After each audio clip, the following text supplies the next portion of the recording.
We all know that there are many Americans who are in debt or living paycheck to paycheck. So I wanted to talk to you guys today about how to end that cycle, set goals, and get out of debt. All right, I'm going to read some stats to you.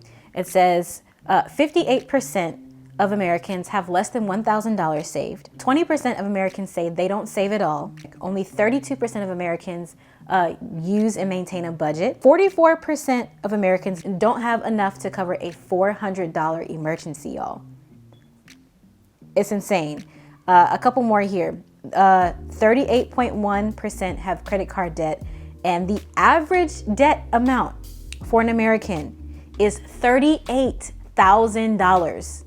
Not including a mortgage, $38,000. That is completely insane. It blows my mind. I would venture to say that a lot of the people who are in the situations that they're in with their debt did not have a plan, or did not necessarily think about what they were going to do, how they were spending their money, how to get out of debt. And so I really want to emphasize the point of having a goal and having a plan for your money. And I posted something on my IG stories. I found a statistic that said Black Americans earn the least amount. And so I know that a lot of people that follow me, whether it be on Instagram or YouTube, are African American. And I really just want to take a couple of videos to educate and to try to shed at least a little bit of light that I have about finances so that I can help you guys. My name is Shayla, by the way, and I'm a stay-at-home mom of 4. I became a stay-at-home mom when we moved to Canada back in 2015. Now, fast forward, we moved back to the United States. And so during that move, we acquired quite a bit of debt. We were able to, it was upwards of $20,000 just from all the moving and just all the things, finding a place and airfare tickets and all that stuff. We were able to pay that off in 18 months, a little less than 18 months actually. So I've been around the block a couple of times. We've incurred debt and paid it off quite a few times over the course of our marriage. I've been married for almost 12 years. And so here's the deal.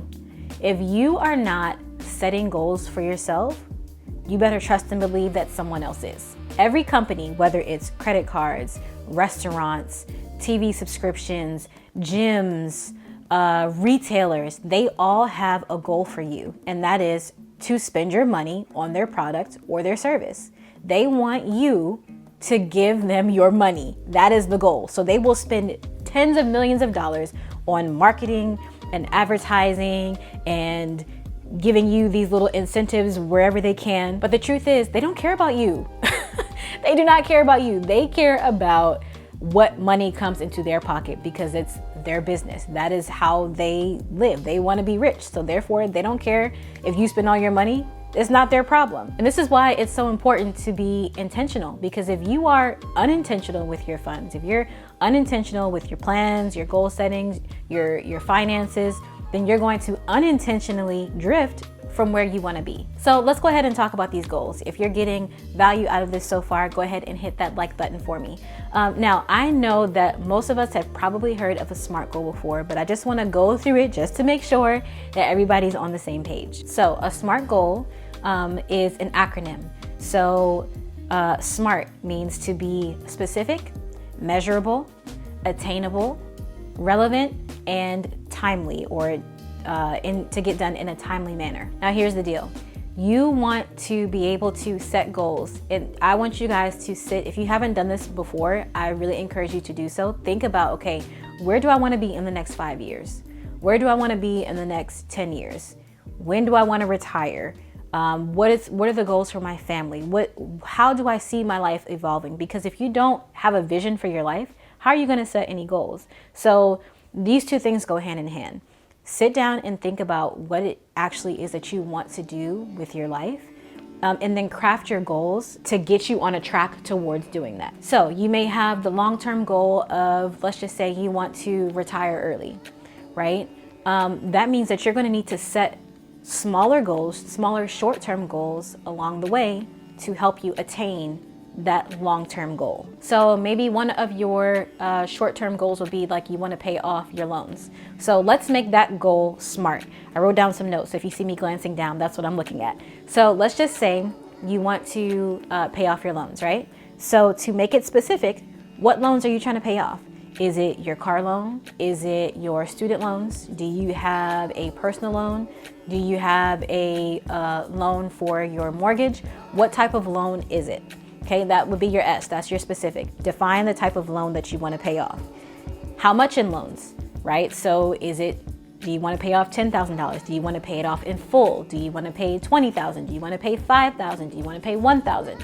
Make sure that you are very specific with the amount as well. Now that kind of goes along with M, which is measurable, but how much money do you want to pay? How long do you think it's going to take you, or what is the goal? How do you know you're making progress, right? So how can you track the progress? Is it you want to make a certain amount, a certain payment amount per month? Is it that you want to cut your loan in half? What are those numbers? Now, the next thing is A, attainable. When do you want to get this done, and is it possible? Is it attainable for you to pay off $50,000 in debt in 1 year? Probably not, but is it possible for you to pay $10,000? Maybe. So you want to make sure that your goal is actually attainable. So you want to pay off your student loan of $10,000 within the next 18 months. I think that's very doable. That's your S, your M, and your A. Now, for your R, you've got relevant. Does this help me get to where I want to go in the future? If you want to retire early, then that means that you're going to need enough money to sustain yourself without working. Paying off your student loans would be a way to keep more money in your pocket. So yes, that is a relevant goal for you. And your T, of course, is time. I already covered it, but let's just say it's 18 months or it's 2 years or 1 year. You want to define the time frame in which you want to accomplish these goals. So from here, then you can actually make your plan. So if you know what your measurable data is, then you can actually track your progress, which will help you to achieve your goals. So let me give you another example. Let's just say you want to save money, right? Let's throw out a number and then we'll make the goal smart. Let's just say it's $10,000. You want to save 10 grand. And I like to do the T along with this for time. So let's just say it's 2 years.